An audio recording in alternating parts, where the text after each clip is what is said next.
Good day, Rabbi. Hello, Joe. I was recently at an interfaith event working with people from different denominations. The subject of graven images and the idea that Muslim faith prohibits the image of Muhammad being depicted. And I tried to explain from my conversations with my friends who are Muslim and with you that it is not the idea itself of an image that is bad. It's more complicated than that. And you have a much better way of explaining that. In Islam, Muhammad is the most perfect prophet. He's not divine. He's not, well, you know what? He is the son of God, as you are the son of God. I'm the son of God. We're all God's children. It says it in the text, God's children. And so we in Islam, we don't want to fall into the temptation of elevating Muhammad into a deity or a direct relationship to God that's different from the rest of humanity. And the same thing with the Buddha. Siddhartha Gautama was just enlightened. He became the Buddha, and with statues and pictures of him, he's not divine, he's not God. And so the commandment about having graven images or having images is not so simplistic as a plastic representation of something. We don't want individuals to worship that's not worthy of being worshiped, hence a god. And so by prohibiting creation of images and putting them up, it would lessen that of happening. If you don't have the image in front of you, it won't occur to you, well, that's God and I'm worshiping a God. So it's about human beings. It's not about the object. Greek Orthodox churches are full of graven images, but rather than condemning them and holding it up to the Ten Commandments, their intent was not to us to pray to them, but to act as a motivator, a visualizer. As a human being, we like to visualize things. So to have a depiction of the disciples or of a saint or of anything in front of you, the goal is to help you focus. That's the plus side.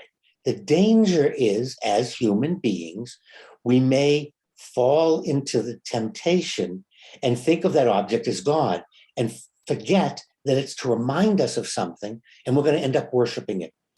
And so Islam does what Judaism has done. We build a fence around things so that you don't it'll prevent you from falling into temptation. You build a parapet, you build a wall, you build a fence around it. So if there is a particular thing like graven images, well, we're just not going to put it in the place where we worship. So we're building a fence around something that might happen. So the object itself shouldn't be considered sacred. What about things that I know in the Catholic faith, we bless things, and then they're supposed to be treated with special regard. And the Torah is considered kosher. Correct. And has to be treated in a certain manner and can't be handled with respect. Is that violating the image? No. See, the idea of making something sacred or blessing it is to set it aside. You know, the Hebrew word for marriage is kiddushin, coming from the Hebrew word kodesh, to make holy or sacred. And what it means in the religion is you're setting it aside, acknowledging it deserves special treatment. So the Torah should be treated differently than a stone. And that's what we mean when we bless something. We're setting it aside. We're acknowledging to ourselves it has some significance and it should be treated with different respect. So if one of the light bulbs behind me burns out, then we want to not recycle it, but dispose of it properly. However, that's a safety measure. It's not because the object is sacred or special, but with the Torah, with icons of different kinds, We bless them. We say they help us unite with God. They have a special place in my life. Hence, Kiddushin, the person I'm married to, has a special place in my life. And that we're not doing anything to it. What we're doing is to ourselves. We're acknowledging that these objects have some sacredness. They should be set aside. That's what the word sacred in Judaism means, set aside. It doesn't mean in and of itself it has power or control. And for that reason, we want to treat it with respect because we've decided that it has meaning. And so when we say, let's not have graven images or depictions, we're building a fence so that we're not tempted to think of these objects as something that they're not. They're there to help us. They're there to remind us. They're there to create humility. Now the responsibility rests upon the worshiper, on the person. If someone walking into the building mistakes the statue of the Blessed Virgin Mary or Saint Joseph as if they are something other than to remind us of our obligations, to remind us of who they were, and to strengthen us in our resolve. If we go further than that, we're doing it. The institution isn't. The institution isn't placing these. So there's no violation of the commandment. The violation takes place in each of us. When we elevate something not worthy of worship to a place of worship, then we're worshiping a graven image. And graven doesn't have to be physical necessarily. It can be a personality. It can be something else. But we're doing the same thing. We're ignoring God and elevating something unworthy of that kind of treatment. And so in Islam, we build a fence. In Judaism, we would build a fence. And that way, we're not going to be tempted. We're not going to have that problem. And the church has decided that rather than building fences, we're going to teach that these objects help us unite. And go ahead. So I'm thinking of the scene from the movie Dogma when Ben Affleck lectures about Mooby the cow.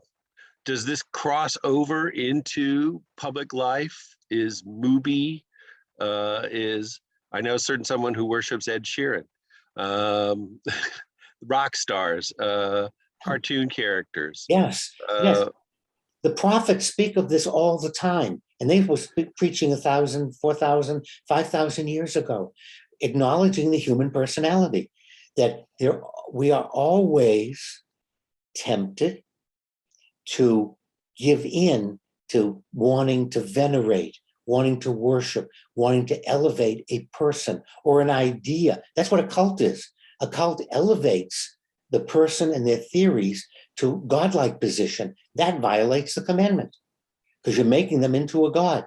And it's always someone unworthy. It's always someone who's anti the best religion teaches.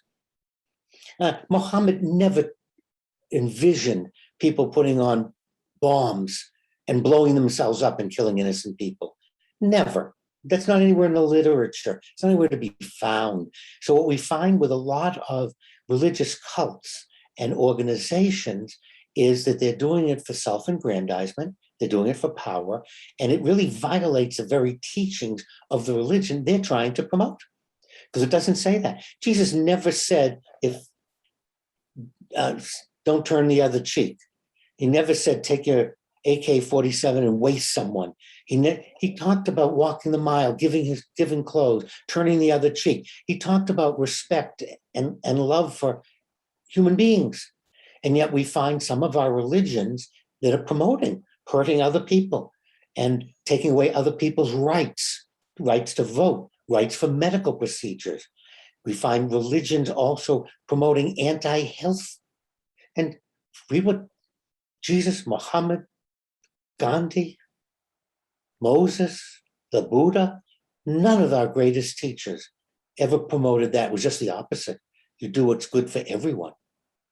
Well, when do we know when we're starting to stray from the idea of having an object as a reminder of our faith versus worshiping the object.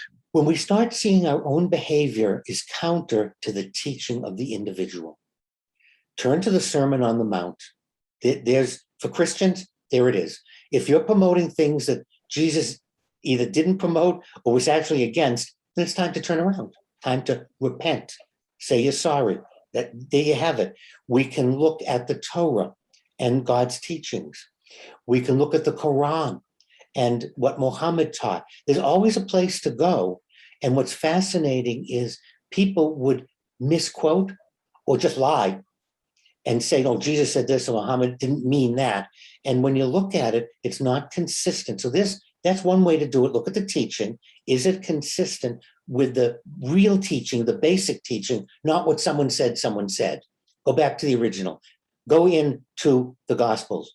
Go into the Torah. Read the Quran. Not what someone said it said. Read the document.